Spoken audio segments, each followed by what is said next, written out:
Good morning, everybody. Good to see everybody. We'll begin.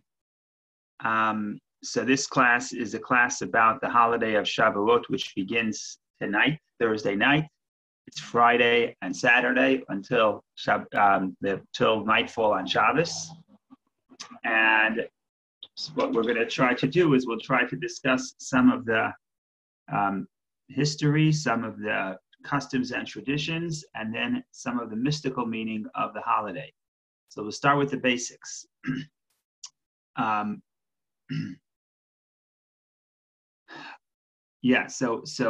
we'll start with the basics. The basic is that the Torah tells us that we count after the first day of Passover, we count 49 days, and on the 50th day is a holiday. So it's called that's why it's called a holiday of, literally Shavuot has multiple meanings, but the primary meaning of Shavuot is weeks, because we count 7 weeks, and after the 7 weeks, the 50th day is the holiday. Now, why is there what happened that day? The Torah doesn't say explicitly what happened that day. Our tradition is that that's the day that the Torah was given. And what happens is that the Jewish people leave Egypt. That's freedom. But that's just physical freedom from physical bondage. But then to achieve spiritual freedom, to be able to sort of transcend the self and connect to holiness and godliness, that takes preparation. And therefore, they would count 7 weeks to prepare for Shavuot. And if you think about it, in that sense, the holiday of Shavuot is really the conclusion of Passover. Because Passover, we celebrate the physical freedom. But Shavuot, we get the Torah, and that's when we sort of have the spiritual path for our life. That's the spiritual freedom. So if you think about it, there's another holiday in the Jewish calendar called Sukkot. Sukkot has 8 days, 7 days plus the 8th day. So it's 7 days of Sukkot we eat in the sukkah, and then what they call Atzeret. Atzeret means you stop doing work. And the Atzeret is on the 8th day. Now, how many days does Passover have? I'm saying in the land of Israel. Here we have an extra day. But in Israel, biblically speaking, there are 7 days of Passover. So why are there 8 days of Sukkot and 7 days of Passover? So the answer is that Passover also has an 8th day. But the 8th day of Passover is not on the 8th day, it's on the 50th day. In other words, the conclusion of Passover is delayed 7 weeks. Why is it delayed 7 weeks? Because we have to prepare. How do we prepare? We prepare spiritually. One of the things we do is to count. That shows our anticipation. It shows that we are counting towards something, working towards spiritual refinement.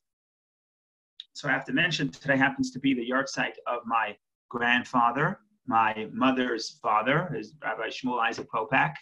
He died, he was 93 years old, I think it was 8 years ago. And he was lucid and in good health. I mean, he was getting weak, but he didn't have any underlying terrible conditions. And he passed away sort of last night. In other words, the night that ushers in the day before Passover. So he was able to count the 50th day. I'm sorry, the 49th day. He was able to conclude the Sfirat HaOmer. He was able to conclude the counting of the Omer, and then he passed away a little bit after that. So it was, for the family, it was like a sign of reaching sort of completion. He had a complete life, and even within the mitzvah, he finished that cycle that year of counting, and then his soul returned to God. So just mention his soul, he should have an elevation. So that's for that. Going back to the story of Passover. So what are we celebrating with? Shavuot. What are we celebrating? We're celebrating the weeks. We're celebrating the counting toward the giving of the Torah, and we celebrate the giving of the Torah. Now, what do you do to celebrate the giving of the Torah? So that's very interesting. There are no biblically mandated rituals that you're supposed to do. On Passover, you're supposed to eat matzah. On Sukkot, you're supposed to sit in the sukkah. What do you do on Shavuot? Nothing. What you do is, in other words, biblically speaking, it's just a holiday in the sense that you don't do any labor, you rest, you make time for God, but that's it. There's nothing you have to do. But don't worry, because even though you don't have to do anything, but Judaism has to add customs and traditions to beautify the holiday. And therefore, there's a long list of things that we do on the holiday. But again, none of this is biblical. It's just custom, minhag. I'm not saying just, minhag is very important, but it's not biblical. From the Torah, the holiday is just don't do any work, rest, make it a sanctified day. So what are the customs that have become popular on the holiday of Shavuot? So I'm going to mention a few of them. If you have the handout that we sent out, is good. If not, I'll mention it. It's no problem.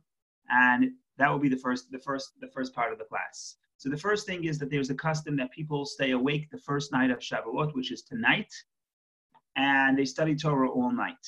Why is that? Because the Jews can't sleep. No, I'm kidding. Why is that? It's because the tradition is that the Jewish people, the morning that they got the Torah, Moshe told them they were going to get the Torah. However, he didn't necessarily tell them the exact time.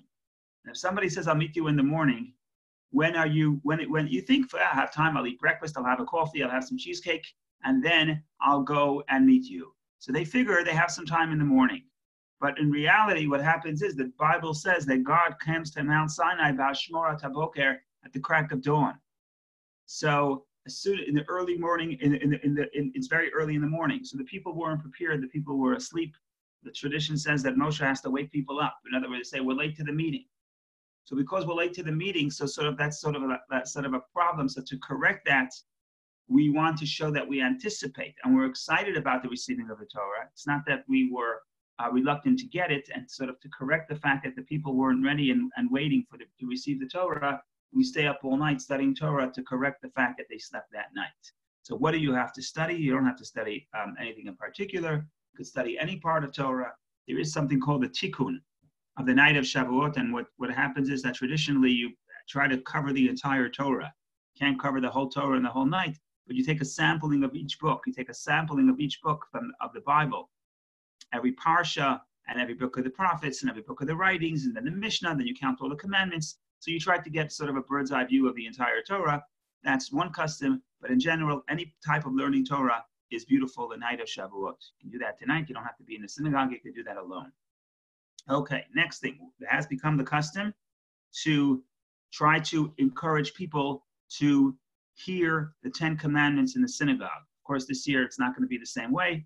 We have Corona, but in general, we want to recreate the feeling of standing at Sinai, of hearing God speak, hearing the 10 commandments. Because again, like we always talk about when we talk about the Jewish holidays, the Jewish people, we don't believe in anniversaries. We don't believe that we're commemorating something that happened in the past, right? What's an anniversary? Anniversary is, oh, you remember the good days. A few decades ago, we got married and we used to love each other and it was wonderful. Now, well, we have nothing left other than the memories. No, that we don't believe in anniversaries. A true Jewish anniversary is that on the day of the anniversary, the energy that was felt the first year is recreated. It's present in the universe again. So that giving of the Torah, God revealing his wisdom to us, and God revealing his essence to us, as we will discuss, that is something that reoccurs every year. So when we go to the synagogue and hear the 10 commandments, we're tapping into that energy. Now we don't have a synagogue this year. That's okay. You could best to read the 10 commandments on your own. So you find the Bible, you can download it on Chabad.org. It's in Exodus. You read the portion of the 10 commandments and you tap into that energy of God revealing his presence in this world. Now this has become a very famous custom, and that is, of course, to eat dairy on Shavuot. Why are we eating dairy? Number one, because Jews like cheesecake. No, why do we eat dairy on Shavuot? So there are various reasons. There are various reasons. One reason is because the Torah was given on Shavuot, but it also happened to be a Shabbat. It also happened to be the seventh day of the week, so we can't do any labor. So we're sort of introduced to the laws of Judaism, to the laws of kosher. They take effect on Shabbat. So on Shabbat, you can't prepare meat for eating. So they had to celebrate. So they couldn't celebrate with meat, so they celebrated with milk. So to commemorate that, it has become the custom to eat dairy products on Shavuot. You can do cheesecake, you can do blintzes. My father says the milk in his coffee is enough, but to each their own, everybody's got their own custom. In any case, That's one reason. Another reason why we would eat the dairy products is because we want to eat milk. In the Bible, milk is a metaphor for nourishment.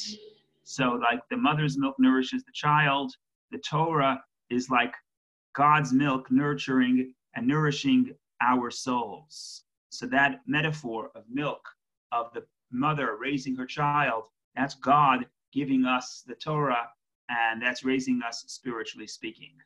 So that's the third idea. We spoke about studying the night of Shavuot. We spoke about hearing the Ten Commandments. We spoke about eating dairy and Shavuot. And there's another custom that we have been engaged in that the last couple of weeks. It's the reading the book of Ruth, which we have done here over the past few weeks. There are many communities where they would actually formally read the book of Ruth on Friday, on the day of Shavuot. It's not the Chabad custom. Chabad custom is to recite it the night of Shavuot. But in any case, it's a beautiful story. If you haven't read it before, take out the book, download it from Chabad.org, download it and read it. Fascinating story. And there are many reasons why we would read the book of Ruth. Number one, Shavuot is both the birthday and the day of passing of King David, and King David's great-grandmother was Ruth.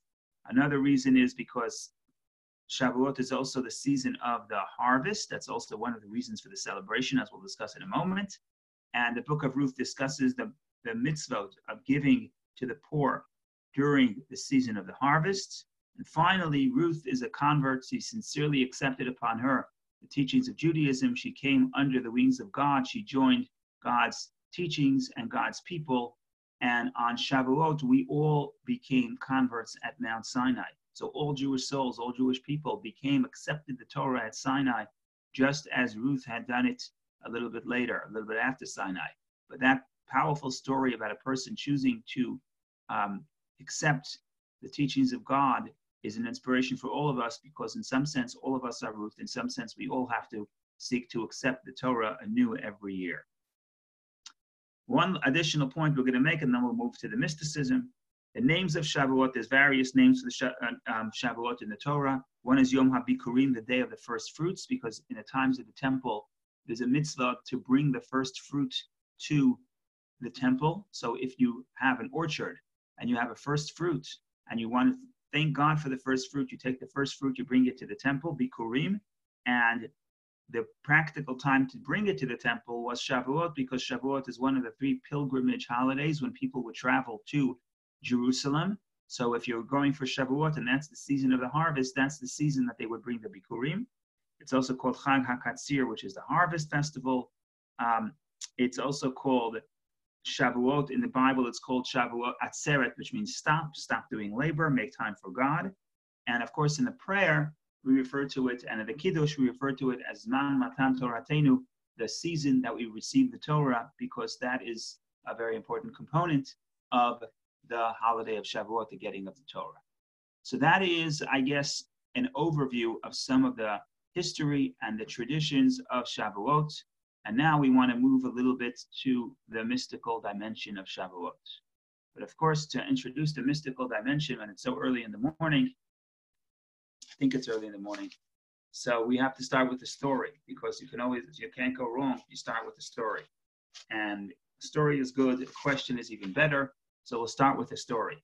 If you have the handout, is good. If not, is also good. The texts aren't very long. I'll read it and we'll see what happens. So text number 1. The story of the giving of the Torah is told in the book of Exodus. And in the book of Exodus, we read how they got the Torah, but it's written in 2 places. This is the second portion where the Torah is discussed in Mishpatim. In any case, you have this ceremony, you have this description of the giving of the Torah. And they heard God's voice. They said everything God said we will hear and we will do, and it's wonderful. So I'm going to read a verse or 2 or 3. Exodus chapter 24, verse 9 to 12, text 1. Moses and Aaron, Nadav and Avihu, and 70 of the elders of Israel ascended. So all the people are at the foot of Mount Sinai. Moses, his brother's sons, and 70 elders ascend the mountain. Then you have verse 11, which is a very strange verse, and we're going to focus on that verse. And upon the nobles of the children of Israel, he did not lay his hand. Whatever that means. God did not lay his hand on the nobles of the Jewish people. And they perceived God, and they ate and they drank. And the Lord said to Moses, come up to me to the mountain and remain there, and I will give you the stone tablets, the law and the commandments, which I have written to instruct them. So this is a description of what happens the day of the giving of the Torah. The people, the verse says, Vayechazu et Elokim, the people perceive God. Literally, Vayechazu is to see. They see, translated as perceive, they understand. They have this unbelievable divine revelation, never to have repeated itself since. So this is a tremendous divine revelation. What is the response of the people? This is very puzzling. What's the response of the people? The people, in the face of this awesome revelation, the Torah says, "Vayachlu vayishtu," they ate and they drank. They sat down to eat and drink. This is very surprising, considering that it's an intensely spiritual moment. God shows up. God reveals his essence. God speaks the Ten Commandments. And what do the people do? The people eat and drink. So how are we supposed to think about this story? Why do they eat and drink? Is it good? Is it bad? Is it neutral? What's the deal with the eating and the drinking at Sinai? Like imagine you come to Shul on Yom Kippur and you're trying to get into the mood and become spiritual, and all of a sudden someone pulls out the cheesecake and starts handing out cheesecake. It's like not appropriate. We're trying to connect to God, and you are putting out your food and drink. So, not surprising, right? The Jews, one story would give you at least 3 opinions. So there are multiple opinions about this story. We'll start with Rashi. Rashi is the most harsh on the people. Rashi says this is a terrible thing. Rashi says the fact that they ate and drank at Sinai was a sin. It was disrespectful. And Rashi therefore interprets the verse. If you remember verse 11, it says, upon the nobles of the children of Israel, he did not lay his hand. What does it mean he did not lay his hand? Rashi says that means God did not punish the nobles, the leaders of the Jewish people. Why didn't he? So why would I think they should be punished? Why does the verse have to say, oh, God didn't punish them? If the verse says God didn't punish them, that implies that they should have been punished. Why should they have been punished? What did they do wrong at the giving of the Torah? What did they do wrong that morning? So Rashi says what they did wrong is they ate and they drank. So God comes to speak to them, and instead of respecting the scene, they're just frivolous. They're not tuning into the importance of the moment, and they pull out their bagels and lox and they start eating. So Rashi says it's a sin. So I'm going to read Rashi. Rashi in text 2, Rashi chapter 24 verse 11 of the book of Exodus. He did not lay his hand. So Rashi says if the verse says God did not lay his hand, God did not punish, says Rashi, this indicates that they deserved that a hand be laid upon them. They should have been punished. God didn't punish them, but they should have been punished. Why should they have been punished? So the next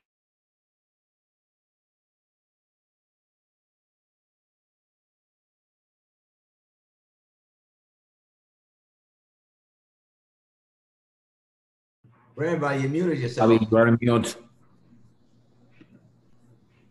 Sorry, I think I froze.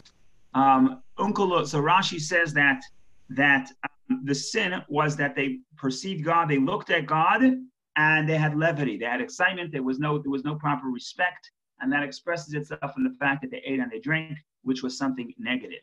So says Rashi. Rashi is kind enough to tell us that Onkelos did not explain it this way. Who's Onkelos? Onkelos is the earliest translator of the Torah into Aramaic, and we'll get to Onkelos in a moment.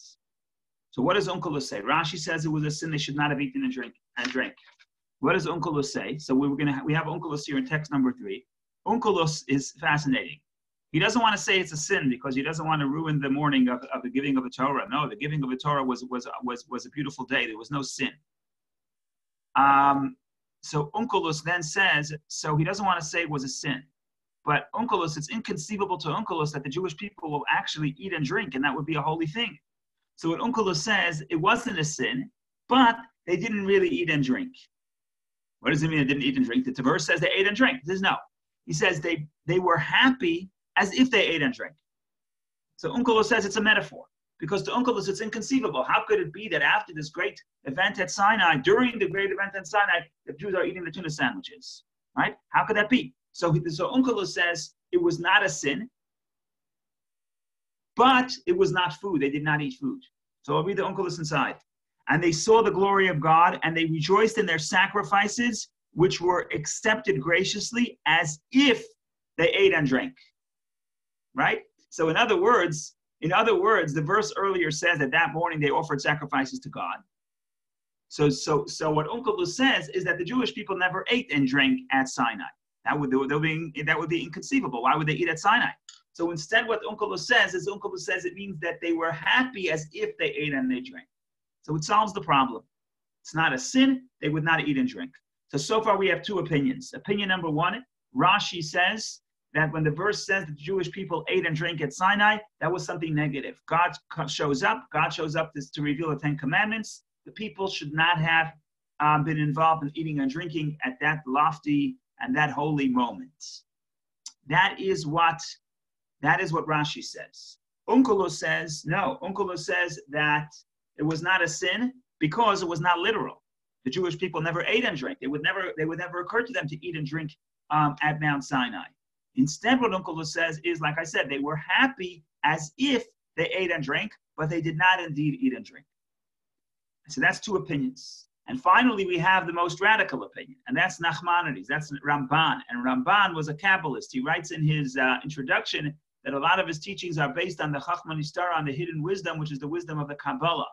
So we're going to study Nachmanides, and then we'll try to elaborate on what Nachmanides is saying, but we're going to sort of take his approach.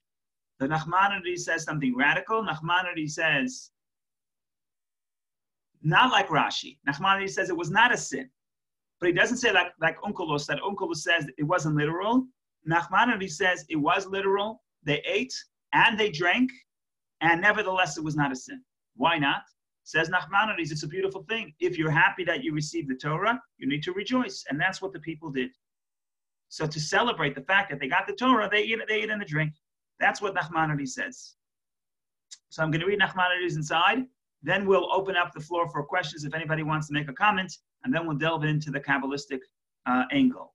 So I'm going to read Nachmanides, text 4. And they drank means that they made a celebration and holiday because it is an obligation to rejoice in the receiving of the Torah, just as they were commanded to do when they wrote the Torah on the stones, as the verse states, etc. The key word of Nachmanides is the second line, obligation. Not only does Nachmanides say, was the eating at Sinai not a sin, but in fact they were obligated to eat, because if you're really happy that you're receiving the Torah, you have an obligation to rejoice and eat. So I'm just going to play out again, just to summarize. We have the three opinions, and then we're going to open up the floor, and then we'll delve into the third opinion. The three opinions are as follows. The story is that the Jewish people at Sinai, the verse says they perceived God. They perceived God, they saw God, they ate and they drank. Why were they eating and drinking when they perceived God? So opinion number one, Rashi says that was a sin. They should have been punished. Yet they were not punished because God spared them because of that day. God didn't want to ruin the day, ruin the mood, and punish them. So that's one opinion, Rashi. Onkelos follows Rashi's theory that eating would have been bad. But Onkelos therefore says it wasn't a sin, but that's because they never really ate. When the verse says they ate and they drank, it's just a metaphor. It means they rejoiced as if they ate and they drank. That's Onkelos' opinion, and I see why Onkelos is saying it, because Onkelos cannot imagine that would be the response of the people to the revelation at Sinai, to sit down and eat and drink. It's inconceivable according to Onkelos. And finally, Nachmanides says no. He says not only they eat and they drink, not only was that not a sin, but that was actually a obligation. Because if you're happy, you have to eat and drink to show that you're happy. That, ladies and gentlemen, is the summary of the three opinions. And in a moment or two, we'll continue and we'll elaborate upon the opinion of Nachmanides, and hopefully that will express the mystical angle of Shavuot, which is why we're here today to explore.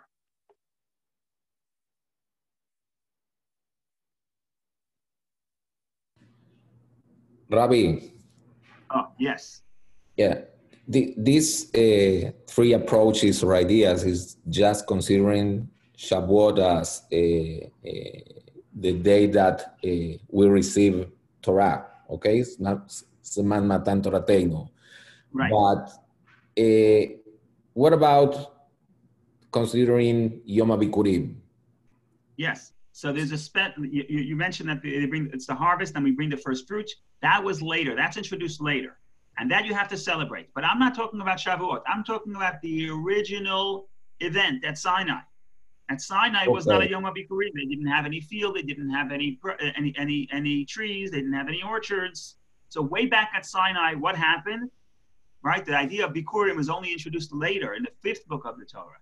But let's go back to the original Zman Matan Torah Tenu, the day the Torah was given. And let's look at the story. What happened? If I ask you to paint a picture of Sinai, if you're an artist, and I ask you to paint a picture of Sinai, so you would make something beautiful, something maybe angels, maybe shofar, maybe fire, which is what the Torah says. But the next chapter, which is not as famous, the Torah says, while you make that picture, put out a spread, put out tables, put out bagels and lox. The Jewish people are sitting at Sinai and eating. And this is not a small deal. This is a big question of why they did so, to the extent that 2 out of the 3 opinions say that eating at Sinai would have been a sin. Rashi says it's a sin. Onkelos says it would have been a sin had they done it, but they didn't really do it. Right? So you see, there's a lot of smart people saying that when the God is revealing himself at the Mount Sinai, when he is teaching, coming to talk to the people, to express himself to the people should not be responding by making a meal. Now, Nachmanides says no. He says they absolutely have to. Right? Well, but also we can consider people was, waiting for a long time to receive a sign of God, and they've been from, as you mentioned at the beginning, after leaving Egypt and being through Pesach, this is like the big 8th day. So Correct. they've been waiting for that, and maybe they can celebrate. Correct, but at the midst of this, at this spiritual moment, the verse says they were. Some places it says that the people saw and they were in awe, and here you have the leaders of the people are not in awe. Instead, they are.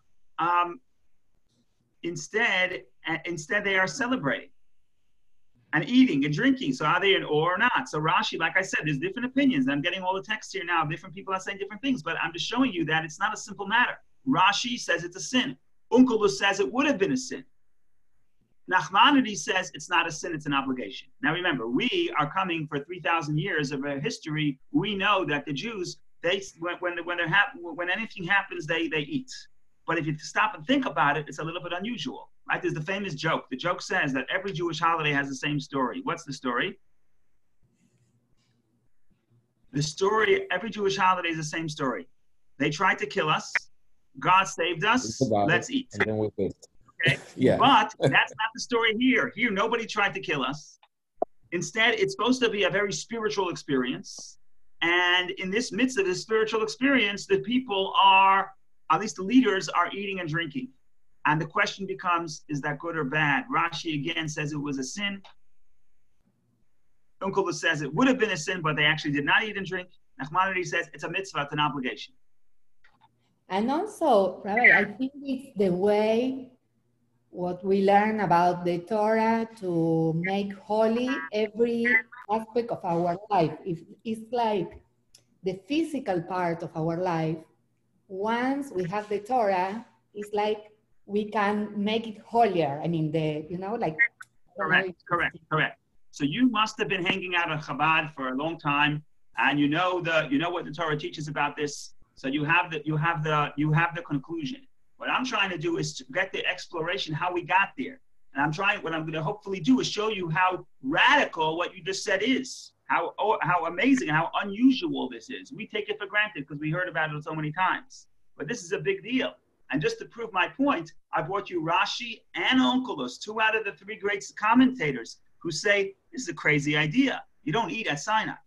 Okay? So let's continue our exploration, and then when we conclude, we'll open up the floor to additional questions and additional comments.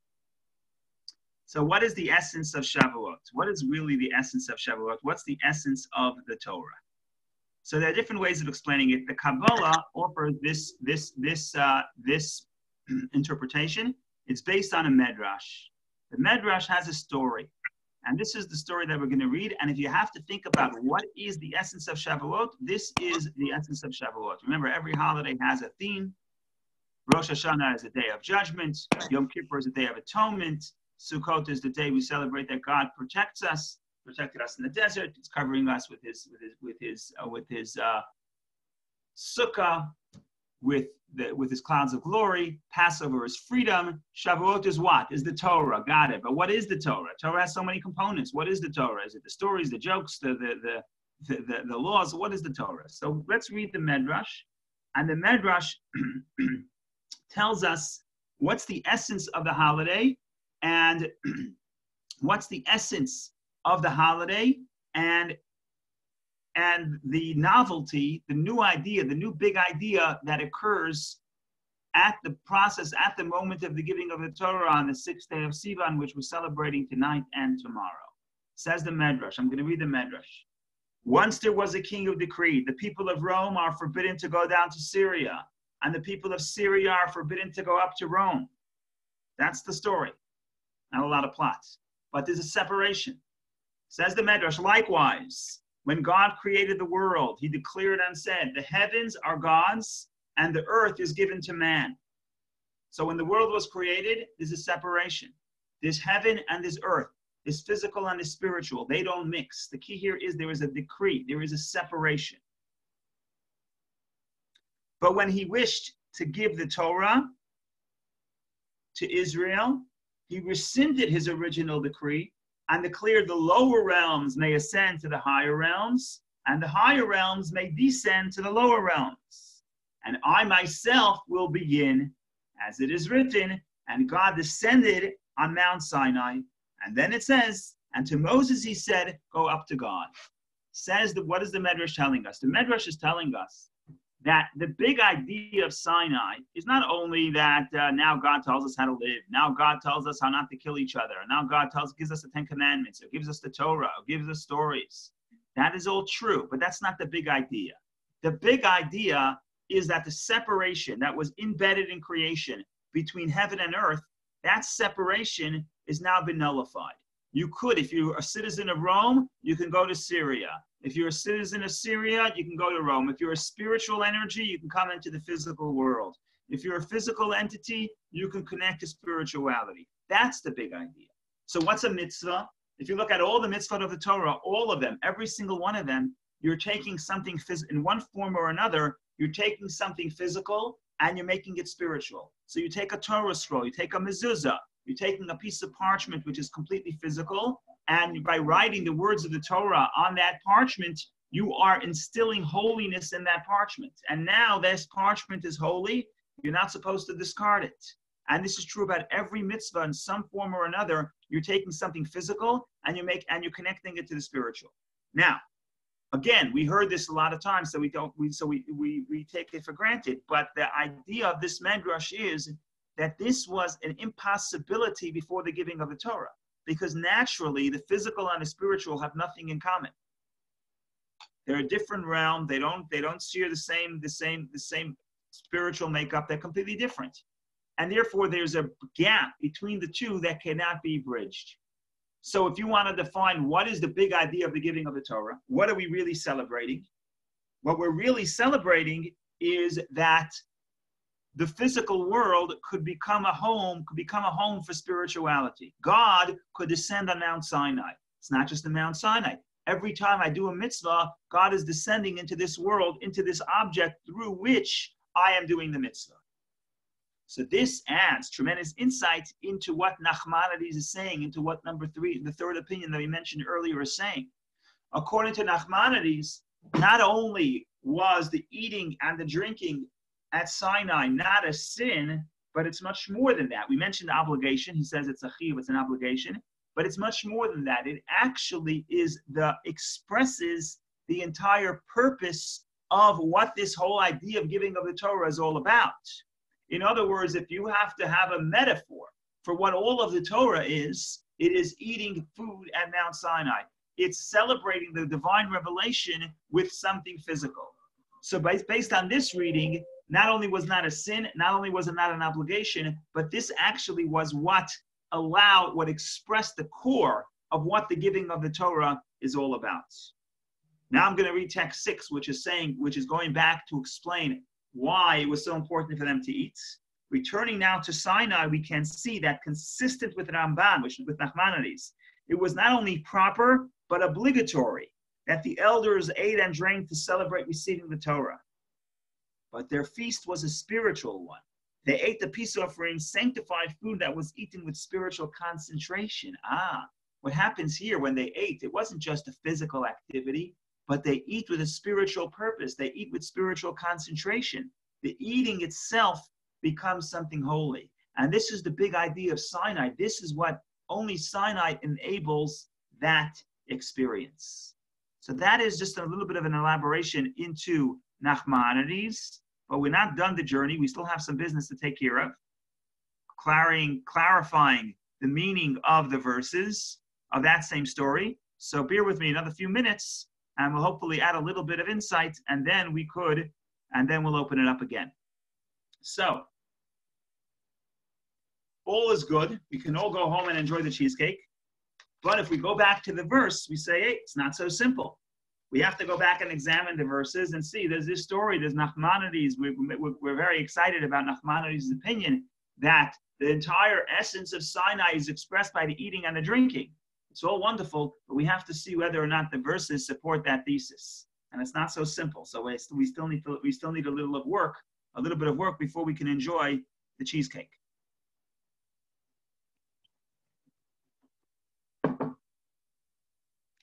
Okay, what's the problem? If you look back at text number 1, the verse says, and upon the nobles of the children of Israel, he did not lay his hand, and they perceived God, and they ate and they drank. So I ask you, what does it mean that God did not lay his hand on the nobles of Israel? What does it mean God did not lay his hand? Lo shalach yado. Literally, it means he didn't send his hand. What does it mean that God didn't send his hand to the nobles of Israel? So now, let's keep track. According to Rashi, who says that eating at Sinai was a sin, then the verse makes sense. Eating at Sinai was a sin. The Jews should have been punished. They weren't punished because of God's kindness. So the verse has to say, despite the fact that they should have been punished, nevertheless, God did not send his hand. That's according to Rashi.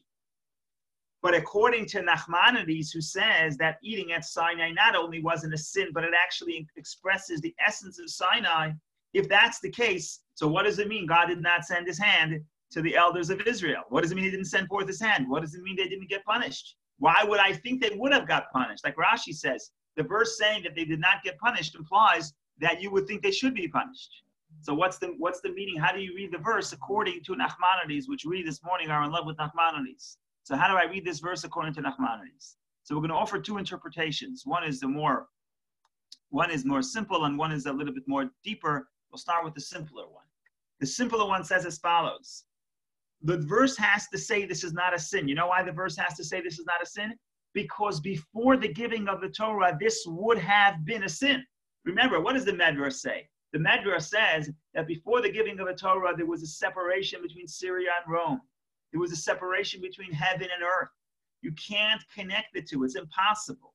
So if it was before the giving of the Torah, and somebody had a revelation of God, because God did reveal himself to the patriarchs and to other people. So if somebody had a spiritual revelation before the giving of a Torah, and they sat down and they pull out food, that would have been a sin. That would have been disrespect. But at Sinai, things changed, because at Sinai, the physical itself is capable of becoming infused with spirituality. So therefore, the Torah tells you that it was not a sin to understand that there's a shift now. There's a historical shift. Up to this point, it would have been a sin to eat in the presence of God, because God and earth are completely separate. One is the creator, but God is not intimately involved in the world. The physical world cannot become a vessel to contain the holiness. But once the Torah has been given, it's no longer a sin. So that's why, even according to Nachmanides, the Torah has to say that it was not a sin, to emphasize that specifically from this point on, it's not a sin. But before the novel event of the giving of the Torah, it would have been a sin. So now this verse works according to Nachmanides as well. So I'm going to read that text inside from an essay on Chabad.org, and then I'm going to give you the final interpretation from the perspective of the Chabad teachings. So let's read it quickly. We're running out of time. Let's see what the time is. 10:27. We have a few minutes. Okay. I'm reading text 7. We can now resolve the seeming contradiction that even though the elders acted appropriately, we needed to learn that God did not stretch out his hand against them. This verse points to the distinction between eating in God's presence before receiving the Torah, when it would have been a purely physical act and therefore sinful, and eating after receiving of the Torah, when the physical world was pervaded with godliness. And the eating and drinking could be done in a holy way. The elders engage in holy eating. So this explains that the verse that says that God did not send his hand, God did not punish, the elders is emphasizing that up to the giving of the Torah it would have been a sin because the food could not become holy, but after giving of the Torah, like Karina says, the food could become holy, and therefore not only was not a sin, but it was actually a mitzvah, and actually was the purpose of the Torah is to sanctify the food, which is a symbol of sanctifying this physical earth. Okay, that is one interpretation. Now, go ahead. Why all the discussion is centered in the fact and is not considered the intention about it? Because what I know or what I feel is that more than that they eat or not, why they were eating, if they were celebrating it or if were just eating because they wanted to satisfy their physical need, why the whole interpretation is just based on the fact and not in the intention of the people in doing the behavior. Right. So the Torah tells us that, the Torah tells us the story, and there's probably, the short answer is there's probably different levels, and you can't say they all meditated because I'm not sure all meditated on the same level. But the idea is, once, let's say it's Shabbat, so you would open up a table and you invite everybody to your table for Shabbat, and everyone is eating the food, right? I can't tell you everyone's meditating about the spiritual purpose of eating. Maybe some people are, maybe some people aren't. So there's differences in degrees. So I can't tell you exactly what everybody has in intention. But what I could tell you is that after the giving of a Torah, eating as part of a mitzvah is in itself holy, right? So the intention is important. But even without the intention, if you're eating just generally, without meditation, generally I'm eating because it's Shabbat and because God tells me to celebrate. That's okay. That becomes a spiritual experience. So Judaism, we understand that meditation and intention is important, but it's not even the most important. In other words, the key here is not how to become spiritual. The key is, could we eat in a holy way? And a holy way could be through meditation, but it doesn't have to be through deep meditation. It could just be simple. This is the holiday. This is important. God wants us to celebrate, and we will celebrate. So I think the reason why you're not getting a description of the meditation is because that's more personal. And everybody has their own spiritual path of exactly what they meditate and how they meditate and what they feel and how they feel and what degree they're connected to spirituality. But what they all have in common is that their spiritual life could be expressed in the physical world as well. It's not two separate domains. I hope that makes sense. Okay, one more point to clarify, and then at least one more point to clarify. Giving one more interpretation, and one more interpretation is Rabbi Shneur Zalman, the founder of Chabad. He gave a discourse on this verse, and he says as follows. He says, ladies and gentlemen, if you look at the verse says, God did not send his hand to the nobles of Israel. Elatzile b'nei Yisrael, the nobles of Israel, God did not send his hand. They ate and they drank. Who ate and drank? The nobles of Israel. The nobles is the leaders. The Hebrew word is atzile. Atzile is nobles. But Rabbi Shneur Zalman says the word atzile also comes from the word eitzel, the ones who are right next to him, proximity. Those who are in proximity to God, they ate and drank, and God did not send his hand to them. So till now we said God sending his hand is a metaphor for punishment. And Rashi says it was a punishment, Nachmani says it wasn't a punishment, but Rabbi Shneur Zalman introduces a new dimension. God sending forth his hand doesn't mean punishment. What it means, it could mean God sending a feeling of awe, a paralyzing awe into the people. If you look at the story of the giving of the Torah, it says that after this great revelation, the people saw and they trembled and they stood at a distance. And you know what they did? They didn't say, God, this was amazing. Let's do this once a month. Instead, what they told God is, God, please don't talk to us again. Have Moshe talk to us. We can have God speak to us because God overwhelmed, the presence of God overwhelmed the people. So says Rabbi Shneur Zalman, when the verse says that God did not send his hand to the elders of Israel, to the nobles of Israel, it means that the people who were very close to God and were holy were not overwhelmed with the presence of God. Because they were not overwhelmed with the presence of God, because they were close to God, therefore they were able to balance both worlds, to perceive God and eat. But if somebody never had a spiritual experience, and then he, for the first time, has a spiritual experience, he won't be able to balance both concepts of both being connected to spirituality and the physical reality together. Can't do it. But if somebody actually has experience, is close to God, has an intimacy with a spiritual experience, then they could connect it with God. And that's how Rabbi Shneur Zalman reinterprets the verse. The nobles of Israel, the Atzilei, which means those who are close to God, are the people who they have a sense of spirituality, and therefore they're not overwhelmed. They can actually connect the spiritual to the physical, whereas at that point, most of the common people could not do the two. They could not figure out how to fuse the spiritual experience with the physical act of eating. Some people were able to do it. Now, 3,000 years later, we're much better at doing it. But at the time, the people who can do it are the people who are closest to God. So that's how Rabbi Shneur Zalman reinterprets the verse, those who are closest to him. Now, what does this mean to us? What do I care what happened 3,000 years ago? Whether the elders were close to God, whether they were not close to God, whether they were overwhelmed with awe and fear, whether they weren't, why is this relevant to us? So Rabbi Shneur Zalman makes this very relevant. He says as follows. He says that if you want to be able to, I think this is Alejandro's point, if you want to be able to elevate the food, you have to be the nobles of Israel. You have to be close to God. In other words, you cannot expect that to not have any spiritual experiences and say, I'm just going to live my life, I'm going to go to work, I'm going to enjoy the physical pleasures of the world, and that itself is going to elevate the world. He says, no. Look at the people who ate and drank, who symbolizes how you could synthesize both the physical and spiritual, those who were close to God. So says Rabbi Shneur Zalman, he says, if you want to bring holiness into your world, you have to have moments where you're close to God. It could be prayer, it could be study of Torah, but if you have a moment where you're close to God, then you're able to eat and drink. Then you're able to connect the physical and the spiritual. So the more connected you are to God, the more spiritual moments you have, the more capable you are the more you are able to elevate the food and drink when you engage in the food and drink.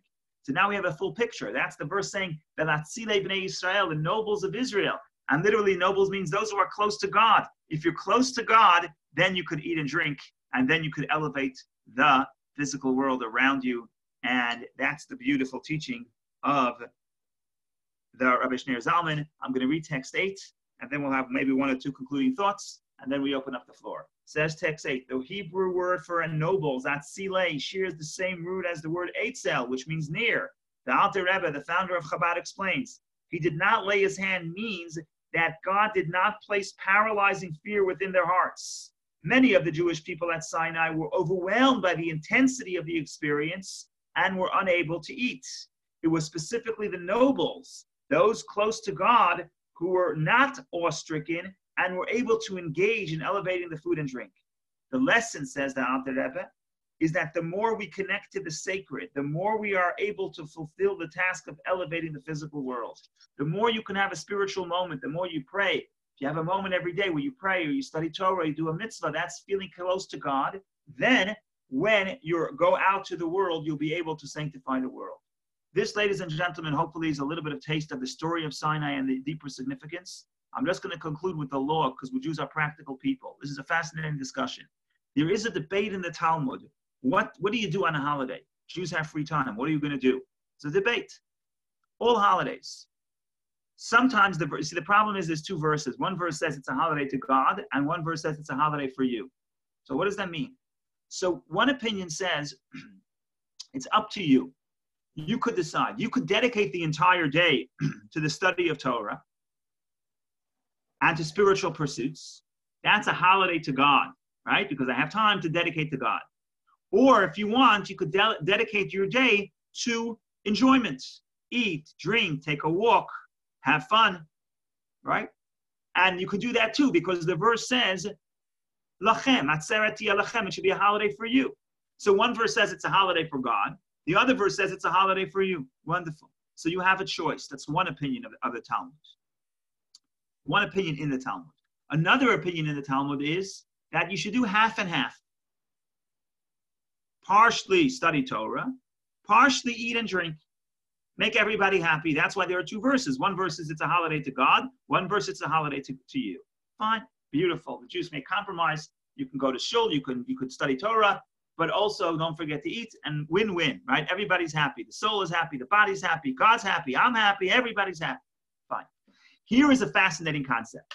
Do you remember the opinion I said? There's one opinion that says you have the choice. You could either make it a holiday for yourself and eat and drink and pamper yourself, or you could make a holiday for God, which means on other holidays, you could, from morning to night, you could sit and study Torah and pray, and that's a legitimate holiday. That's one opinion. One opinion says you could make it a holiday for God. Says the Talmud, everybody agrees. There is no debate that on Atzeret, on the holiday of the giving of the Torah, you must also have time for yourself. You must also pamper yourself. You must also have physical pleasure. And the reason given there is to show that we're happy that we got the Torah. But who's happy? That the body is happy that we got the Torah. But this is very consistent with what we're saying here. On other holidays, sometimes the purpose of the holiday is you're trying to become more spiritual. So if you want to be more spiritual, fine, sit a whole day in the synagogue or in your study and study Talmud, study Kabbalah, study Tanya. Have a wonderful day. That's a holiday for God. It's not a holiday for you. Other holidays, it's acceptable, but not on Shavuot. On Shavuot, there's no opinion that believes that you don't have to connect it with food and drink. Why not? This is consistent with what we're saying. Because the purpose of the giving of a Torah is we're not a religion. We're not here to teach you how to connect to heaven. That's not what the Torah is. The Torah's purpose is how do you connect heaven and earth? How do you connect the physical world? How do you bring holiness into the physical world? Because that is the purpose of creation. So I know even if you wanted to spend tomorrow and Saturday studying Torah and praying and meditating and only dedicating the day to God, I want you to know that all opinions believe that on Shavuot you must eat and drink and have physical pleasure, because that's the purpose of the Torah, to teach us how to enjoy the physical world in a holy way. And that's how we bring God into every aspect of creation, because the opinions that say that God is only in heaven and not on earth, that is very different than what Judaism says. That's almost heresy. That's misunderstanding what God is. God permeates every area of our life.